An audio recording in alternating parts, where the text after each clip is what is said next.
Hello folks, and welcome to the channel, or welcome back. And in this episode we're going to look at the results of testing the Konig race car, which we tested out yesterday on the Mettet Race Track.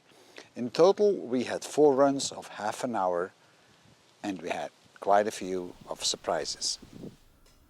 Loading the car up in the morning is always a tedious job. It's something I'm not looking forward to, especially if you're on your own, because you have to have eyes all over the place. But lucky I have a tilting trailer, and that makes it a bit easier because these race cars are so low to the ground that it can become an issue to get them into a trailer if you don't have a proper tilt. The only thing I would wish is that I had a electrical winch and not a manual one, but then again it's good for the muscles in the arms. Once the car was inside, I typically tie them up with these special bands. They are pretty good to hold down the car, and you can tie them up real hard. So 2 of them typically will do, 2 on the rear wheels, and then in the front I have the winch, flipping up my license plate, and then I'm securing the back so that nobody can steal actually the race car. Packing up, and we are all set to go. It's about 200 kilometers drive, and that's about, let's say 2 hours drive, which isn't too bad, but during the week it can be pretty tedious. There's always a lot of traffic around towards Mettet. So if you wonder what this yellow sign is on the back of my race car with the black cross, well, that actually means that you're testing your car, or that you are a rookie and not an experienced pilot on a specific racetrack. So the other people are warned. So 2 hours later we arrived at Mettet. It's a small racetrack in Belgium, in Wallonia. But it's fun, you know, I really enjoy it. I've been there about 10 times, so by now I know more or less every curve and every little bump on that racetrack. But the paddock is always very nice. I mean, everybody helps everybody. We're all friends together, working on our cars to get them ready for the next trial. And you know, this is really a test day, but you know how that goes. I mean, once you're on the track, you know, you compete with your friends, and you know, you try to be as fast as they are.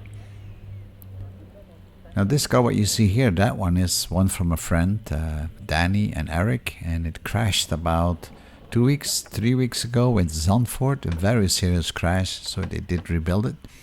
They also brought the second one along. Now anyway, it was time to start up the car and, you know, get going. It's always good to do some test starts before you start. And here we go. We are getting ready for our first run. And I know it says run 10, but that's not what it means. It's just the number that was on the ticket. So during this run, you will see that I have shifting issues and also some minor clutch slippage. In fact, the very first run that day, we only drove 2 rounds just because somebody had an accident and we had a red flag and had to leave.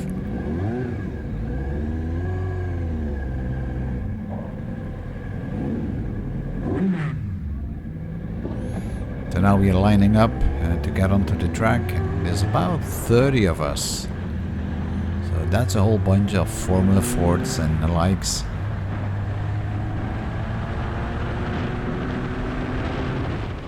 So here we go, and you can see on the straight stretch here, if you look at my RPM meter, I'm trying to shift at around 10,000. But the shifting wasn't all that smooth. I had really problems in shifting up. Not shifting down, but shifting up was a bit of an issue. And that was just because I didn't have the swing of it.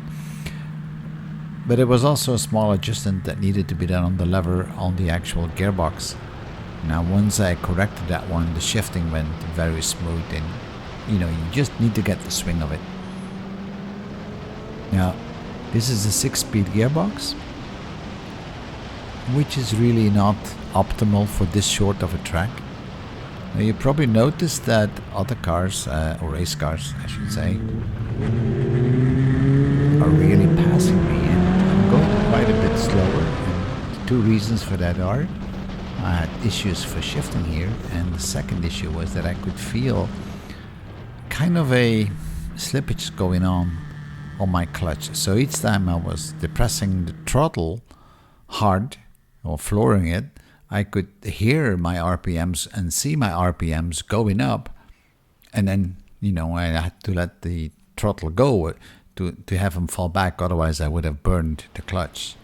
And that's why I had to be very moderate in my acceleration, and that's why I couldn't keep up.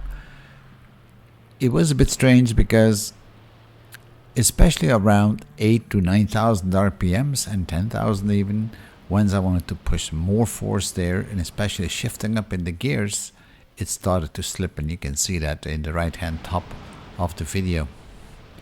Nevertheless, I took it a bit easy, and I didn't want to waste my driving time because I do enjoy it a lot. So at the end I decided, okay, let me get off the track and get back into the pit and have a look on that clutch problem.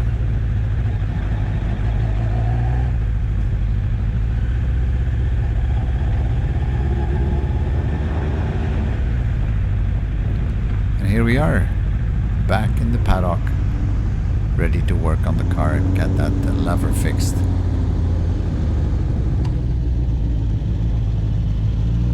Wow, look at that, 69. I guess everyone wants to have that number. And here we are on the, I think it's the third or the fourth run. So the clutch is now adjusted.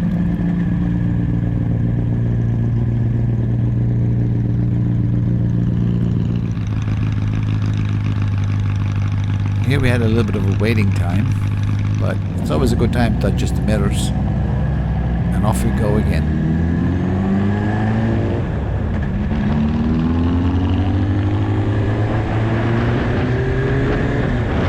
Now this time, the shifting went very smooth. I was really happy with it. I got the swing of it, and now I know how to shift sequentially, basically. Shifting up is pulling the lever back and then pushing it a little bit back forward. And for the next gear, pull it back again and push it a little bit back forward. And that way it was shifting very nicely up and down. But unfortunately, I was really not able to keep up with the other guys because I could not go for full acceleration, because if I did, the clutch would still slip, and the warmer the car became, the more slips I got. So I suspect that the clutch probably need to be replaced and be replaced with a heavy duty clutch. The speeds on the track, at top speed I think I didn't do more than 180.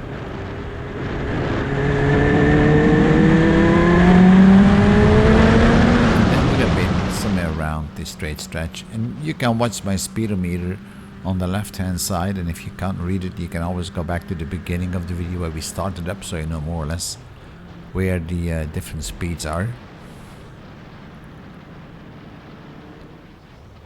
And here we go, chasing a Porsche. This was fun because we were kind of teasing each other, and I was trying to keep up, and while I'm pushing the throttle here, you will see that I actually have a slippage happening just because I wanted to catch him, and I really wanted to push hard on it, and probably I shouldn't have done it. And you might have seen the slippage, I don't know if you saw it. Nevertheless, I was going pretty fast through the corners, and you enjoy it.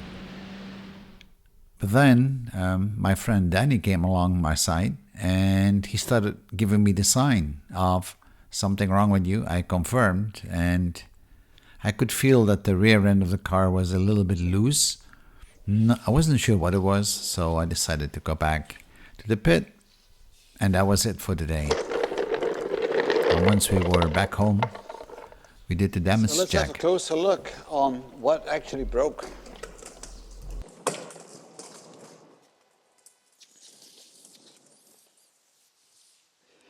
You might remember that we aligned the rear wheels for negative camber, but if you look on this wheel now, it has a lot of positive camber and a lot of toe in, and that is because one of the rose joints on the lower wishbone broke off.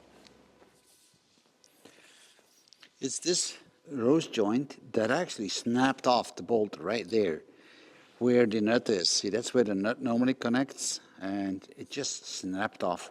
So yeah, we'll have to replace that rose joint, and maybe it was a poor quality one.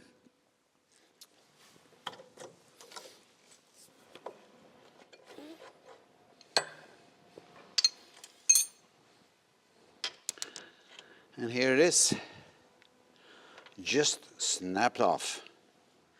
The nut comes off, but we still have a piece inside here, which we'll have to get out with a wrench.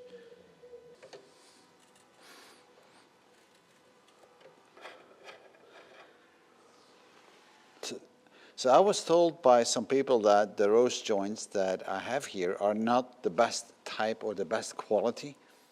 And this seems to be a GAXS 12 and a Flippo or something, or Fluoro. All right, so we're going to get a proper new one. We had 4 runs of 30 minutes each yesterday.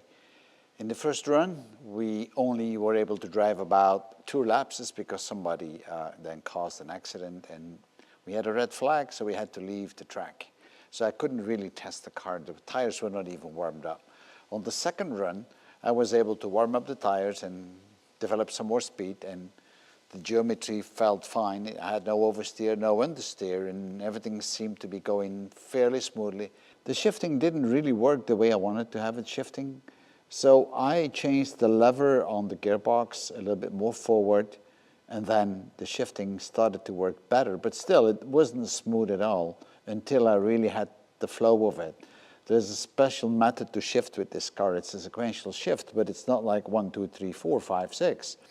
It is more like 1, 2, 3, 4. And by the time I got this under control, my run was basically over. So I was focusing on properly shifting at the right RPMs. By the end, I got that to go. In the third run, I decided to speed up a bit more. So I started to speed up, and I noticed that whenever I was flooring the pedal, my clutch started to slip. And you might see that in the video that all of a sudden my RPM counter jumps over 10,000 RPMs while I was going just flat out and not shifting or depressing the clutch at all. So that was really a slip of the clutch. So I adjusted the clutch after the third run, and then for the fourth run, I went back on the track and we started to drive around again, and it felt good. The clutch didn't slip immediately anymore. But as soon as I was hitting 10,000 RPMs and I pushed the floor, the pedal to the floor, it slipped a little bit again. So I had to ease off all the time, so I couldn't really accelerate the way I wanted to accelerate. And in that fourth run, I had to make sure that I did not put too much torque onto the clutch, because otherwise it started to slip. And I think it's quite normal. I did not change the clutch, so I probably have to put a heavy-duty clutch in, because this is the engine of a bike, and it has about 165 horsepower.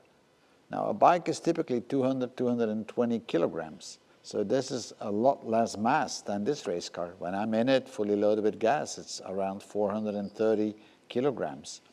So that's almost a double. So if I'm going to accelerate fast, this clutch has to propel this car forward. It's a lot of mass, and it's not built for that. There are pressure plates in there that are probably too weak.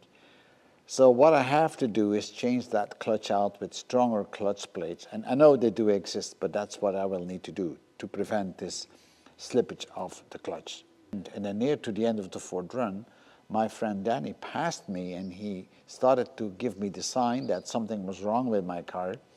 So I acknowledged that, and I actually stopped. I slowed down, and I basically stopped in the pit. It's a nice thing of your friends on the track that they flag you when something is wrong. And there was something wrong with my rear right wheel. You can see the position it's in. Well, actually, I had a pretty serious break of a rose joint, and that can be very dangerous, especially on the lower wishbone. If he would not have flagged me, and I wouldn't have felt the car doing weird things because I was on a straight line, it probably would have been disastrous when I would have taken a high-speed left-hander, or a right-hander for that matter. So folks, this is the end of this video, and I hope that you enjoyed it as much as I did. And please, by all means, make your comments, and I'll see you in my next video. And thank you for viewing. Bye-bye.